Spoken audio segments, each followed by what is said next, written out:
আসসালামু আলাইকুম রহমতুল্লাহ। সম্মানিত সুধী, আশা করছি আপনারা সবাই ভালো আছেন। হ্যাঁ, গতদিনে আপনাদের সামনে একটি টিউটোরিয়াল দেখিয়েছিলাম যেখানে কিভাবে বোর্ড সহ জাতীয় বিশ্ববিদ্যালয়ের পরীক্ষাগুলো পরিচালনায় আমাদের হেল্প হতে পারে এই কাজগুলো। তো আজকে ঠিক এ ধরনের একটি বিষয়, অর্থাৎ জাতীয় বিশ্ববিদ্যালয়ের আন্ডারে যে পরীক্ষাগুলো আমরা পরিচালনা করি সেই পরীক্ষায় যে টপশিটগুলো প্রেরণ করতে হয় পরীক্ষা শেষে, দিন শেষে, সেটি খুব সহজেই আমরা কিছু কাজ মেনটেন করলে তৈরি করতে পারি। তো চলুন যা যাক এটি কিভাবে করা যায় দেখে নিই।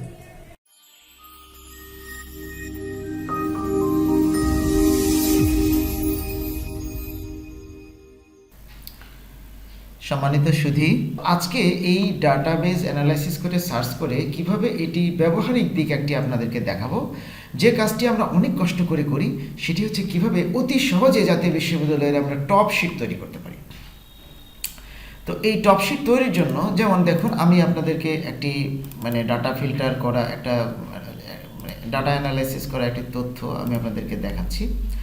এটা আমাদের কেন্দ্রের অনার্স ফার্স্ট ইয়ারের কিছু স্টুডেন্টের তালিকা। আমি এখানে সিলেক্ট অল করে এই যে দেখুন 710 জন পরীক্ষার্থী।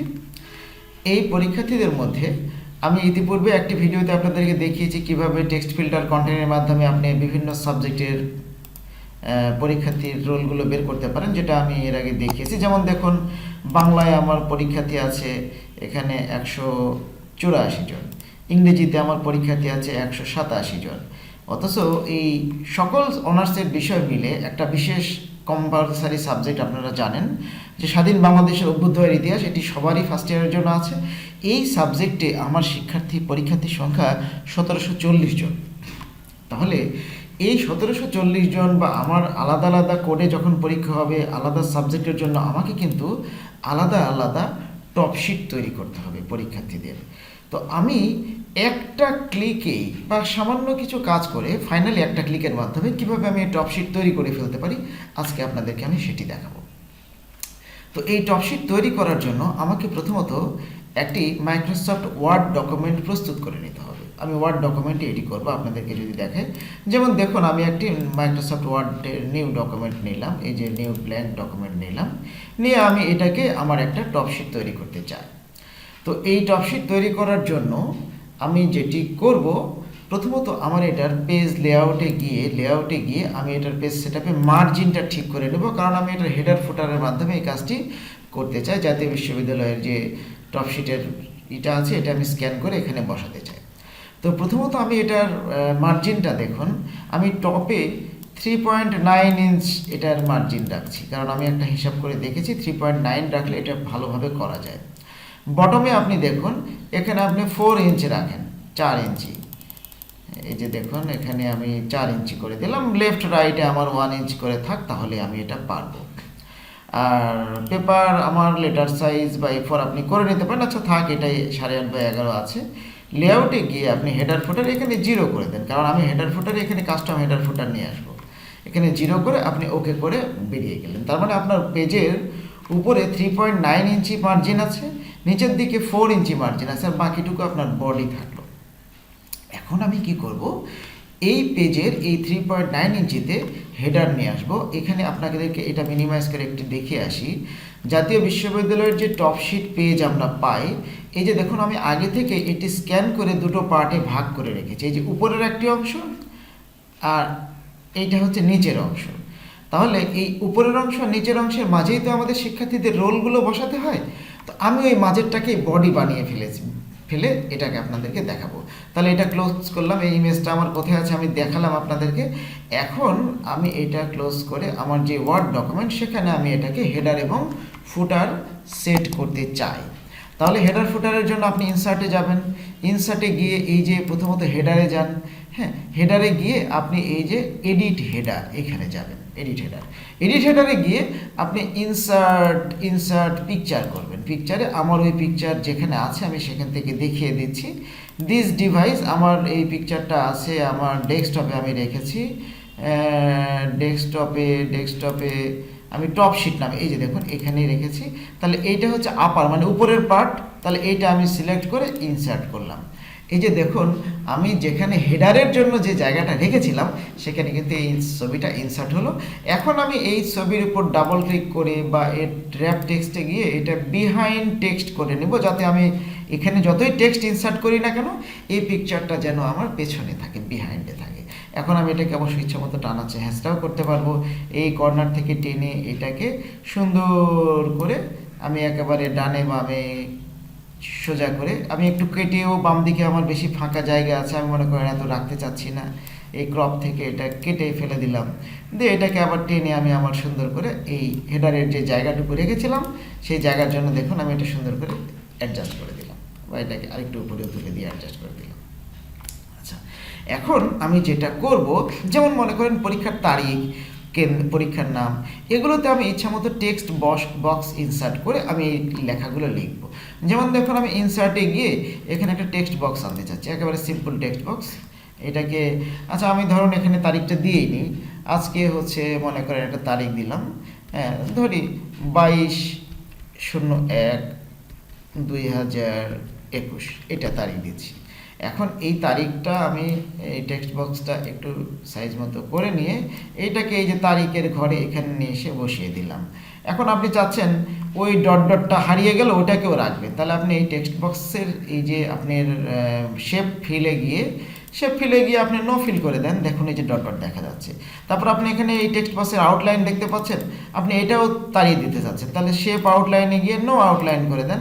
দেখুন আপনার একেবারে মনে হচ্ছে সুন্দর টেক্সট আপনি এখানে লিখে দিয়েছেন, তাহলে এখানে আপনি তারিখ হয়ে গেল। এখন আপনি এইখানে আপনি পরীক্ষার এই টেক্সটটা বক্সটাকে আমি কপি করলাম, জাস্ট কন্ট্রোল ধরে ড্র্যাগ করলাম, কপি হয়ে যায়, আপনারা অনেকেই জানেন, বা আপনি নতুন টেক্সট বক্স নিয়েও করতে পারেন। এটা নিলাম এই জন্য যে আমার এই কাজগুলো করাই আছে, শেপ সাইজ ঠিক করা আছে। এখন মনে করেন আপনি এখানে লিখছেন যে আচ্ছা আপনি বাংলায় লিখেন, আমি বাংলায় যদি লিখি, আমি বাংলা কিবোর্ডটা ঠিক করে নিলাম, আপনি এখানে লিখছেন মনে করেন অনার্স প্রথম বর্ষ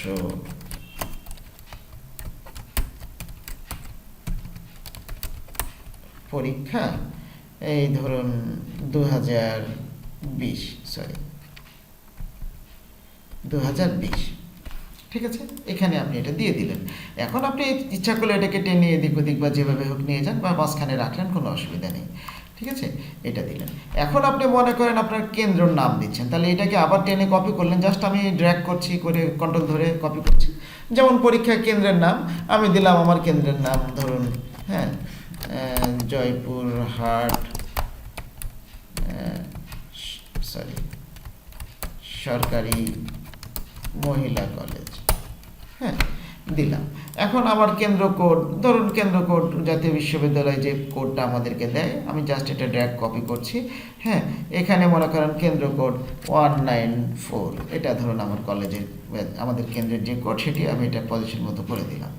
এখন বিষয়ের শিরোনাম এখানে আপনি আরেকটা কপি করে নেন, হ্যাঁ ধরুন এটা বাংলা বিষয়ের টপশিট করছেন আপনি, তাহলে আপনি এখানে বাংলা লিখে দিলেন, ঠিক আছে। বিষয় কোড ধরুন আপনি এখানে বিষয় কোডের জন্য এটা কপি করে নিয়ে এটা থেকেও দিতে পারেন, ধরুন এখানে 21110001 এই কোডের পরীক্ষা আছে বাংলা, হয়ে গেল। এখন আপনি এখানে মনে করেন এই কোর্সের পূর্ণ শিরোনাম, হ্যাঁ তারপরে আপনি এখানে কোর্সের শিরোনাম হয়তো দেখা গেল বাংলা গদ্য, এটাই কোর্সের শিরোনাম, বা মানে এক্সেট্রা যা কিছু হতে পারে। তাহলে আপনার দেখুন হেডার কিন্তু এডিট হয়ে গেল। আপনি যখন একটা ফাইল এরকম তৈরি করে রেখে দিবেন তখন কিন্তু আপনার এই কাজগুলো আর বারবার করতে হবে না, আপনি জাস্ট ওইটা সেভ অ্যাজ করে বা কপি করে এডিট করে সবই ঠিক থাকলো, শুধুমাত্র কোড আর তারিখ এবং বিষয়ের শিরোনাম চেঞ্জ করলে আপনার ওই হেডারের উপরের কাজটি হয়ে গেল। এখন আপনি ফুটারে গিয়ে এখানে দেখুন এই যে নিচের অংশে এখানে ডাবল ক্লিক করেও করতে পারেন, বা ইনসার্ট এই ফুটারে গিয়েও করতে পারেন। এখন আপনি নিচের অংশে এখানে একটা পিকচার, যেটা আমার ওই যে বটম যেটা আনতে চেয়েছিলাম, এই যে লোয়ার কেসে, এইটা আমি এই যে উপরে হেডারের অংশে ওটা দিলাম, আর ফুটারের অংশে আমি এটাকে র্যাপ টেক্সটে গিয়ে, আচ্ছা দেখুন এই যে র্যাপ টেক্সটে গিয়ে এটাকে বিহাইন্ড টেক্সটে নিলাম, তখন আমি ইচ্ছা মতো এটাকে টানা হ্যাঁচড়া করতে পারবো, করে আমি সুন্দর করে এখানে এটাকে অ্যাডজাস্ট করে দিলাম, হ্যাঁ অ্যাডজাস্ট করে এটা মনে করেন এইভাবে টেনে দিলাম, এই যে টেনে দিলাম, দিয়ে আমি এটা আমার পছন্দ মতো জায়গায় সেট করে দিলাম। এখন এখানেও আমার কতগুলো আনতে হবে, যেমন আপনি ইচ্ছা করলে এইটা থেকেও কপি করে এখানে এনে যদি পেস্ট করেন, ওইটা আপনার এখানে আসলো, বা আপনি নতুন করে একটা নিতেও পারেন। এখানে আপনার এই যে পরীক্ষার্থীর মোট সংখ্যা, মনে করেন আপনার বাংলার পরীক্ষার্থী আছে 187 জন, তাহলে এখানে 187, তাহলে আপনি এখানে 187, আপনি ইচ্ছা করলে এখানে জন লিখে দেন, 187 জন। বহিষ্কৃত সংখ্যা যদি আপনার থাকে আপনি লিখবেন, এরকম আরেকটা টেক্সট কপি করে নিয়ে লিখবেন, বা আপনার যদি না থাকে আপনি জাস্ট নাই লিখে দিতে পারেন, ধরলাম আমার বহিষ্কার নাই। অনুপস্থিত পরীক্ষার্থীর সংখ্যা ও রোল নাম্বার, মনে করেন আপনি এরকম আরেকটি কপি করে নিলেন। অনুপস্থিত পরীক্ষার্থীর সংখ্যা আপনি দিলেন মনে করেন 5 জন। 5 জন দিয়ে আপনি তার রোল নাম্বারগুলো দিচ্ছেন, কোন কোন অনুপস্থিত আপনি কেন্দ্রে পেয়েছেন দিয়ে দিলেন। তাহলে 5 জন যদি অনুপস্থিত হয়, তাহলে আপনি এই টপশিটের সাথে খাতার সংখ্যা কতগুলো পাঠাচ্ছেন, তাহলে কত হবে? 182টি হবে, বা 182টি বা 182 খানা, এটা এতটি খাতা। এখন আপনি এই তারিখের ঘরে যে তারিখটা, মানে এটা আমাদের ভারপ্রাপ্ত কর্মকর্তার স্বাক্ষরের পাশে যে তারিখটা, আপনি এখানে তারিখ দিয়ে দিলেন, মনে করুন 22/1/2021, এখানে ভারপ্রাপ্ত কর্মকর্তার স্বাক্ষর হয়ে গেল। তাহলে আপনার এই টপশিটের উপরের হেডার এবং ফুটারের, যেটা জাতীয় বিশ্ববিদ্যালয়ের মূল পার্ট, এইটার কাজগুলো আপনার বেসিক কাজ হয়ে গেল, মনে করেন আপনার মূল কাজ শেষ। এখন আপনি এর বডির কাজটা করবেন, যে মূল বডিতে যেগুলো শিক্ষার্থীদের রোলগুলো আসবে। এখন এই বডি এডিটের জন্য আপনি এখানে জাস্ট ডাবল ক্লিক করুন, দেখুন আপনার হেডার ফুটার থেকে আপনি মাঝখানে বেরিয়ে এসেছেন। এখন আমরা জানি একটা টপশিটে 200 জন শিক্ষার্থী, 200 জন পরীক্ষার্থীর রোল আমরা অ্যাড করতে পারি বা দিতে পারি। তাহলে 200 জন পরীক্ষার্থীর রোল অ্যাড করার জন্য আমাকে এমন কিছু সেটিং এখানে করে নিতে হবে যেটাতে আমি 200 জনের রোল অ্যাড করতে পারি। তো আমি এর জন্য যেটি করেছি, এই দেখুন আপনি লেআউটে গিয়ে কলাম, এই যে কলামে গিয়ে আমি এখানে মোর কলামে আমি টোটাল 10টা কলাম নিয়েছি, এখানে 10টা কলাম, এই যে 10টা কলাম নিয়ে ওকে করলাম। তার মানে আমার এখানে কিন্তু এরকম 10টা কলাম তৈরি হলো। এখন আমার শিক্ষার্থীদের তালিকার রোলগুলো আমি এই 10টি কলামে পেস্ট করতে চাই। দুঃখিত, আজকের টিউটোরিয়ালটি একটু বড় হয়ে যাচ্ছে, আপনারা একটু মনোযোগ দিয়ে দেখুন। আর আপনাদের জ্ঞাতার্থে বলছি যে এই টোটাল রেডি করা একটি কাজ আমি আমার গুগল ড্রাইভে আপলোড করে তার লিঙ্ক আপনাদেরকে পাবলিক করে দেব। আপনারা ইচ্ছা করলে এটি ডাউনলোড করে জাস্ট এই নামগুলো চেঞ্জ করে এই কাজগুলো করতে পারবেন। আচ্ছা, এখন আপনি যদি নিজে করতে চান, আমি বেসিকটা দেখিয়ে দিই। এখানে আমরা এই যে পরীক্ষার্থীদের তালিকায়, যেমন এখানে বাংলার 184 জন পরীক্ষার্থী মনে করেন আমি এখানে পেয়েছিলাম। তাহলে আমি এদের এই টোটাল রোলগুলো যেটা ফিল্টার করে বের করেছিলাম, এই 184 জনের এই রোলটা আমি কি করলাম, কপি করলাম। কপি করে এই যে ওয়ার্ড ডকুমেন্ট যেটা নিয়েছি, এখানে আমি ডিরেক্ট পেস্ট করব না, কারণ এটা কি আমার তো টেবিল আকারে আসবে। আমি এখানে মনে করেন Ctrl+N দিয়ে মাইক্রোসফট ওয়ার্ডের একটি নতুন ডকুমেন্ট নিলাম, নিয়ে আমি এখানে Ctrl+V দিয়ে পেস্ট করলাম। দেখুন আমার এই 184 জনের একটা টেবিল কিন্তু এখানে পেস্ট হয়েছে। এখন আমি কি করব, এই সেলগুলোকে মার্জ করব। এই টেবিলটাকে এখানে যখন চতুর্মুখী তীর হবে, আপনি এখানে এরকম ক্লিক করবেন, এটা তখন সিলেক্ট হয়ে যাবে। এখন আমি কি করব, এই লেআউটে গিয়ে মার্জ সেল, দেখুন মার্জ সেল করলাম, সেলগুলো সব মার্জ হয়ে গেল, টেবিলের ভেতরে সব ডাটা এখন একটাই সেলে থাকলো। এখন আমি জাস্ট এই সিলেক্ট অবস্থাতেই Ctrl+C দিয়ে এই টোটাল টেবিলের ডাটাকে কপি করে নিলাম। কপি করার পরে এবার দেখবেন মজা, আমরা এখানে যে মানে তৈরি করে রেখেছিলাম 10টা কলামে, এখানে গিয়ে জাস্ট Ctrl+V দিয়ে পেস্ট করলাম। দেখুন আমার কিন্তু এই যে সব রোলগুলো এখানে সিরিয়াল বাই সিরিয়াল 10টা কলামে চলে এসেছে। এখন কথা হচ্ছে এখানে আমার কতগুলো এসেছে, আমি এখানে এমনভাবে, যেমন এখানে আমার পার কলামে এসেছে আপনার কত 15-17টা করে এসেছে। আমি চাচ্ছি প্রত্যেকটা কলামে যদি আমার 20টা করে আসে, তাহলে আমি 10টা কলামে ভাগ করে নিয়েছি, এতে আমার টোটাল 200 জনের রোল আসবে, বা আমার যদি 187-84 যাই থাক সেটি আসবে। এর জন্য আমাকে একটা সেটিং আমি অনেক গবেষণা করে দেখেছি যে এটার টোটাল ফন্ট সাইজ আমি যদি Ctrl+A দিয়ে মনে করেন হোমে গিয়ে ফন্ট সাইজ যদি আমি এখানে 10 করে দিই, দিয়ে মনে করেন Ctrl+A দিয়ে আমি কি করব, জাস্ট এখানে প্যারাগ্রাফে যাব। প্যারাগ্রাফে গিয়ে দেখুন আমি এর স্পেসিংটা, লাইন স্পেসিংটা এক্স্যাক্টলি 11 পিটি যদি করে দিই তাহলে আমার দেখুন কাজটা শেষ। তাহলে এখানে প্রত্যেকটা কলামে আমার কিন্তু 20 জন করে শিক্ষার্থীর রোল আছে। আপনি একটু যদি দেখুন এই যে, হ্যাঁ এই যে এখানে কয়টা আছে, 20টা আছে, ঠিক আছে। এবং এই যে 20টা করে আমার 184টা, 184-র মধ্যে 20টা আমি এখানে সিলেক্ট করেছি। এই যে এখানে দেখুন 4টা, তাহলে এখানে এই মোটটাতে এই 9টাতে আছে 180, হ্যাঁ 9 × 18 180, আর এখানে 4টা। আমার যদি 200টা হয় তাহলে আমি এখানে সবগুলো পাবো। এখন আমার এই ফরম্যাটটাও আমি রেখে এই কাজটি করতে পারি, হ্যাঁ। যেমন আপনাকে যদি আমি এই যে স্বাধীন বাংলাদেশের অভ্যুদয়ের ইতিহাসে আমার 1740 জন পরীক্ষার্থী আছে, আমি এক কমান্ডে এই 1740 জনের যতগুলো আমার আসবে, অর্থাৎ টপশিটের পেজ আসবে, আমি কিন্তু একবারে এটাকে তৈরি করে ফেলতে পারি। আপনাদেরকে একটু দেখাই। এই যে আমি 1740টা সিলেক্ট করছি, একটু সময় নেব এটা সিলেক্ট করার জন্য। এই যে দেখুন আমার কিন্তু